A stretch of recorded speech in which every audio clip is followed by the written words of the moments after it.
Magandang umaga po sa lahat. Kakagising ko lang, mayroon nag-comment sa atin, nabasahan ko po. Magandang umaga, magandang tanghali, magandang hapon at magandang gabi sa lahat. Ito napakagandang comment niyo. Yan po ang ating gamit So bali yan po ang kanyang wangis, ang kanyang itsura. Baka sabihin niyo po tapos na po. Yan lang po ang kinakarga ni Ka Biboy. Ayan po ay hindi pa po yan fully tapos Meron pa yan mga sikreto sa gilid, gaya niyo no. Yan, kaya boy silipin mo na, baka silipin pa ng iba. Sabi niya po sa atin comment. Kapag ang gamit daw po ay kinuha, kailangan talaga yan dasalan. Ito po ulit, respeto po sa kapwa nating mga antingero, respeto po ulit sa kapwa nating manggagamot. Yan. So bali ito na siya. Pagtapos na ang gamit, ito na ang kanyang wangis o forma. May nag-comment po, ang sabi niya po, ang gamit po, kailangan po talaga yan dasalan. Kasi pag hindi mo yan dasalan, ay hindi po yan gagana.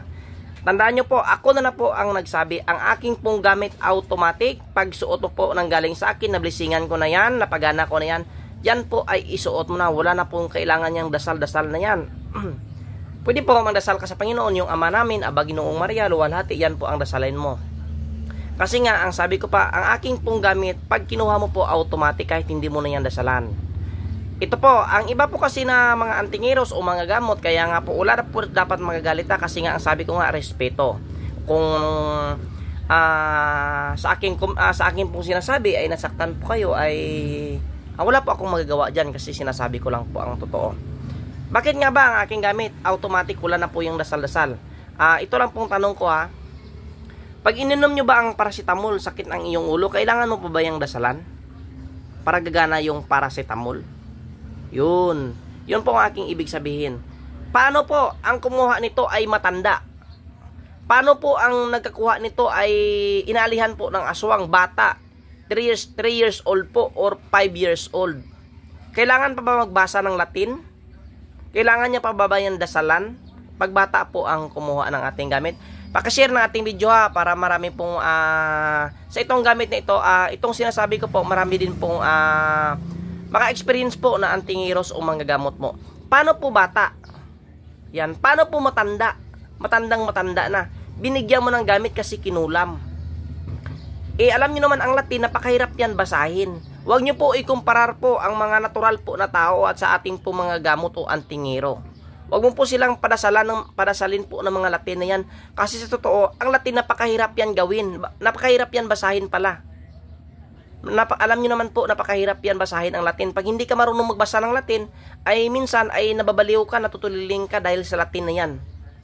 Oo, iba pong antas natin na antingeros o manggagamot sa natural po na tao na hindi po marunong magbasa ng Latin. Kasi pag binasa na yan ang Latin na yan, sa totoo, sasakit po talaga ang kanyang ulo. Kaya nga kita mga gamot at antingero, kailangan natin magpuder, magbalabal, magbakod ng pundo bago bumasa ng Latin. Bago tayo bumitaw po ng orasyon, kailangan natin muna ulit magbalabal, magbakod, magpundo. Yan po ang ating ginagawa palagi. Para hindi tayo mapipinsala sa ating Latin na gagawin, na babasihin at babasahin at meron tayong pundo sakaling po tayo po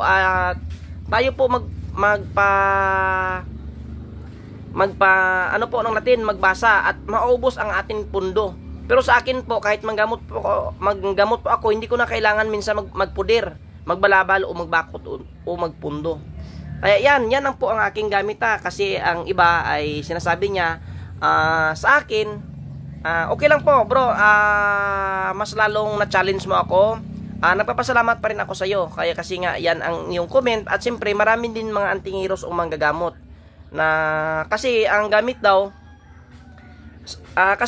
kailangan daw dasalan palagi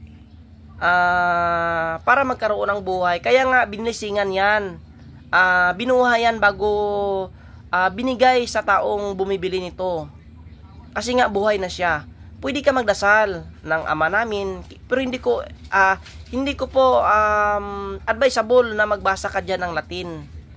Kasi nga ibang antas po ng natural na tao at sa mga gamot at antingero. Ako nga, bago nga ako nagmanggagamot o antingero, hindi basta-basta ang pinagdaanan ko. Hindi basta-basta ang sakit ang binigay sa akin. Yan Pero ayan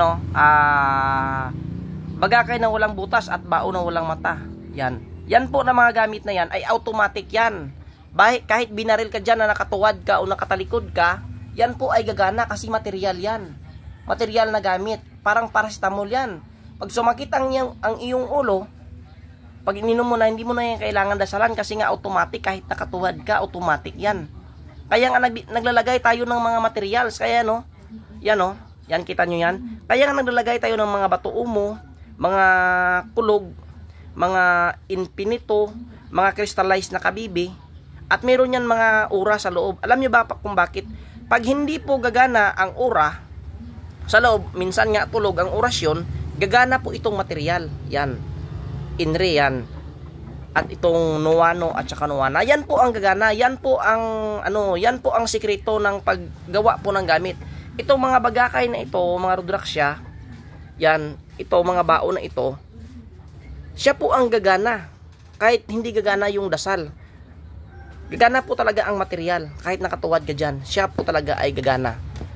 At ito pa, alam nyo ba kung bakit? Alam nyo ba kung bakit? Bakit ako naglalagay ng dasal? Kasi alam nyo ba, wala po tayong inaapakan o sinasagasaan na mga gamot o antingero ha. Ito kasi ito, kakainin ito ng demonyo. Yan. Yan lahat ito ng material, kakainin ito ng demonyo. Pero may pero. Pag naglalagay ka ng dasal, ng orasyon, sa loob, kahit maliit lang, meron kasing sikreto ang mga gamot. Hindi ko naman pwede ituro. Ang iba nga, bro, kabiboy, bigyan mo ako ng ng orasyon sa baril. Sabi niya, bigyan mo ako, kabiboy, ng automatic ha. Bigyan mo ako, kabiboy, ng orasyon sa baril. Ano kahilo? Pinag-aralan ko yan ng ilang taon. Nagkasakit ako ng ilang taon. Ikaw kukunin mo agad.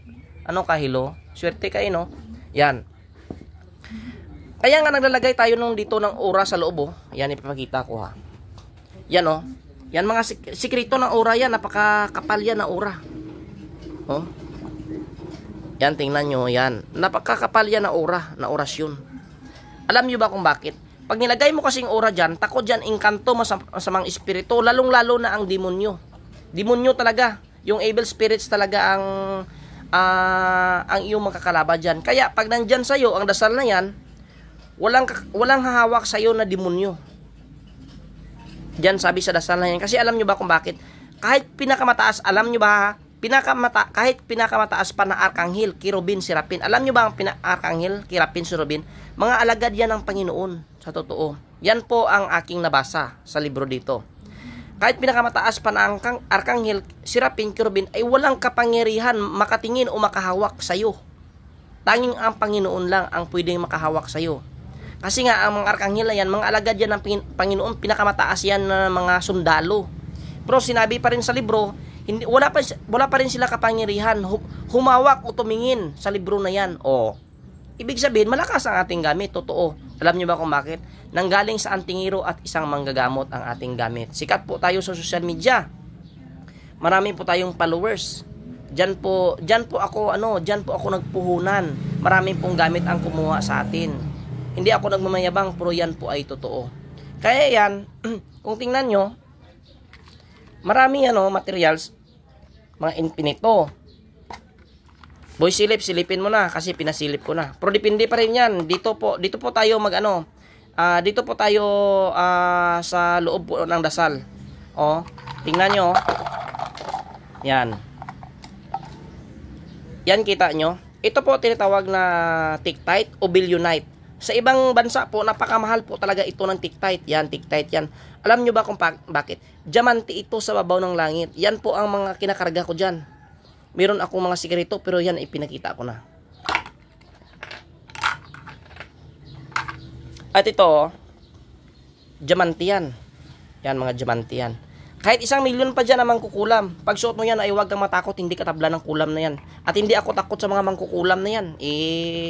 Pag ako makahuli sa inyo, putulan kita ng liid na mangkukulam ka. Kahit taga saan ka pa. Saang bansa ka pa. Respeto po sa mga secure nun dyan. Kasi ang iba nila, malakas doon talaga ang mangkukulam secure nun. At kahit secure nun ka pa, na mangkukulam, hindi ako takot sa iyo. Yan. Kaya yan ang sikreto ng ating mga gamit. Yan. Kaya yan lang po ang aking explanation. Siyempre, para din sa mga ito na mga gamot o antingiros, sa para marami din po kayong alam. Kaya nga nagpasalamat din ako sa taong nag-comment na yan. Kaya bro, ang video na yan ay para yan sa iyo. Pero mahal pa rin kita bro, kahit ang iyong comment, kaibigan pa rin tayo, tandaan mo. Kaya yan, sa interesado ng ating gamit. At ulit, hindi po talaga ako nagsawa na sabihin na respeto po talaga sa kapwa nating mga antingiros, mga manggagamot, mga maestro, sa lahat po naglihim ng karunungan ay respeto po sa ating lahat.